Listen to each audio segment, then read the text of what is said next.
Seymur Əroğlu 2 fevral 1992-ci ildə Gədəbəy rayonunun Novsaratovka kəndində anadan olub. Orta məktəbi də Novsaratovka kəndində oxuyub.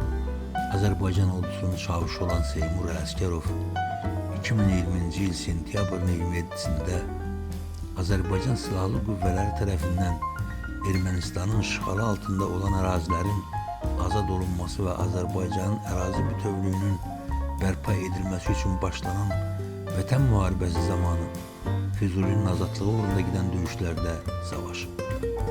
Sentyabrın 29-da Füzuli döyüşləri zamanı qəhrəmancasına şəhid olub. Azərbaycanın ərazi bütövlüyünün təmin edilməsi uğrunda döyüş əməliyyatlarına qatıldığı zaman tapşırıqların icrası zamanı vəzifə borcunu şərəflə yerinə yetirdiyinə görə Vətən uğrunda və Laçının azad olunmasına görə medalları ilə təltif edilib. Gədəbəy rayon Novsaratovka kənd qəbristanlığında dəfn edilib. Məkanı cənnət olsun şəhidimizin.